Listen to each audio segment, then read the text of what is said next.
तीन शेयरों में नजर डालते हैं। पहला नाम है आईटी स्पेस से इन्फोसिस, इसके नंबर्स भी आने वाले हैं और डीलर्स मान रहे हैं कि इन्फोसिस के अंदर नंबर शायद थोड़े बेटर हों, सेक्टर को आउट परफॉर्म कर दे नंबर्स के लिहाज से। टीसीएस के नंबर ढीले थे, मतलब मोर और less flat to negative side पर थे, लेकिन इन्फोसिस के नंबर शायद थोड़े बेटर साइड पर आए और माइंडट्री के नंबर्स ऑन द कॉन्ट्री वो मान रहे हैं कि शायद थोड़े वीक साइड पर आए।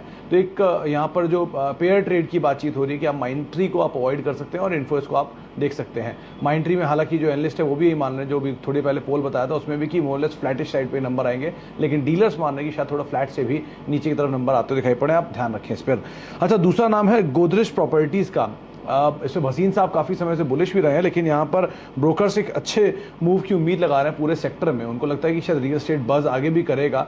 गोदरेज प्रॉपर्टी के लिए उनको लग रहा है 1560 1580 तक की चाल शायद आने वाले समय में देखने को भी मिले। आप इसके डेरिवेटिव के आंकड़े देखेंगे तो वहाँ पर भी 1560 1580 की जो कॉल्स हैं उनमें काफ़ी ज़्यादा कामकाज होता हुआ दिखाई पड़ रहा है। साथ साथ क्वासी रियल एस्टेट जो कंपनीज़ हैं, टाइल कंपनीज, सेरा जैसी कंपनीज या फिर प्रिज्म जॉनसन जैसी कंपनीज जो हैं, इनके ऊपर भी आप नज़र बना कर रख सकते हैं। अच्छा, आखिरी में कैश मार्केट का स्टॉक और है, वो है CDSL, जिसके ऊपर आप नज़र रखें क्योंकि बड़े IPO से पहले इसमें जोमेटो और बाकी कंपनीज हैं और डीमैट नंबर्स जो हैं वो ऐड होने की बातचीत हो रही है मार्केट में और सारे नए अकाउंट्स खोलने की बातचीत भी हो रही है। तो तमाम ब्रोकरेज कंपनीज इसलिए बस कर रही हैं और गोइंग फॉरवर्ड शायद CDSL के आंकड़े में भी और ज़्यादा सुधार आता हुआ दिखाई पड़े। तो ब्रोकर्स मान रहे हैं कि यहाँ पे भी करीब 10 से 15% तक का एक अपसाइड और खुलता हुआ दिखाई पड़ सकता है और ये शायद कैरी फॉरवर्ड होगा BTST के तौर पर से आप देखिए तो उसके लिहाज से एक अच्छे नंबर शायद ऐड होते हुए दिखाई पड़ेंगे। TSL हॉट फेवरेट निकल कर आ रहा है मिड कैप्स में दरअसल डीलिंग रूम में, और साथ ही साथ ऑफ कोर्स गोदरेज प्रॉपर्टी जो आज काफी चढ़ा है। और भसीन साहब से हम जुड़ेंगे, याद रखिएगा भसीन साहब ने इस दिवाली तक तो 2,500 के टारगेट्स दिए, अगले दिवाली तक उससे ऊपर और बढ़ने की पूरी गुंजाइश है।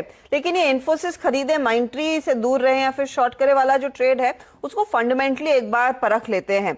हमारे साथ प्रकाश दीवान जुड़े हुए हैं। प्रकाश, TCS के नंबर्स में साफ था कि रीजनल बिजनेस से इम्पैक्ट पड़ा, कोविड की मार यहाँ पर प्रेशर डाल रही थी।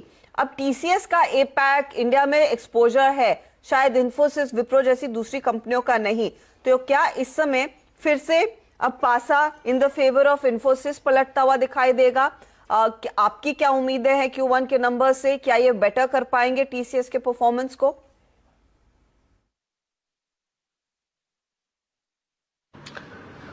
अर्चना, देखिए बहुत सिंपल चीज ये है कि इन्फोसिस में जो नंबर्स आएंगे उसमें उम्मीद ऑलरेडी हमने देखा है काफी ऊपर तक चले गए हम लोग। देखा जो TCS और इन्फोसिस का जो गैप होता है उसमें प्रीमियम इन्फोसिस को मिलता आया है काफी समय से।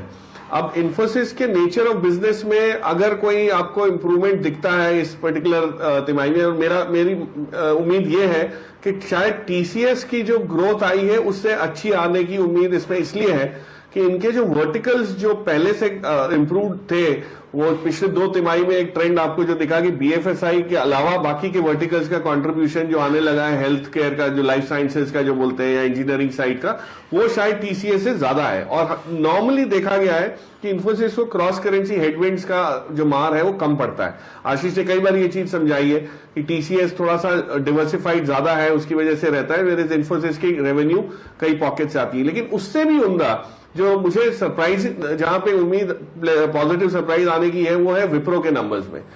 देखिए विप्रो का जो बिजनेस है पिछले 12 महीने में, जब से इनके जो नए मैनेजमेंट में जो तब्दीली आई और नए CEO जो चला रहे हैं जो इस टाइप से कारोबार, उसमें जो कॉन्ट्रैक्ट्स आए हैं वो मार्जिन एक्रेटिव बहुत रहे हैं। तो डील विंस जो इनकी है उसमें आपको इंडिया से कोई डिपेंडेंस नहीं थी और कंसल्टिंग बिजनेसेस को इन्होंने जो कन्वर्ट किया है, इंटीग्रेट किया है अपने मेन लाइन कारोबार में, उससे आपको अच्छे नंबर्स आने की उम्मीद है। तो I will not be surprise if Wipro surprises on the positive side.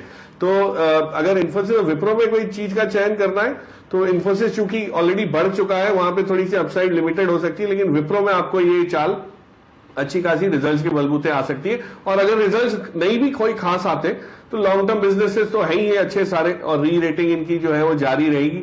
P multiple थोड़े से महंगे लगने लगे थे जब ये 30 के ऊपर चले गए थे TCS और इन सब में, लेकिन मेरे ख्याल से अगली तिमाही में वापस EPS कैचअप हो जाएगा तो आपको ये महंगे नहीं लगेंगे। तो I think it's a good play, but Wipro को आपके पोर्टफोलियो में टैक्टिकली आप शामिल कर सकते हैं।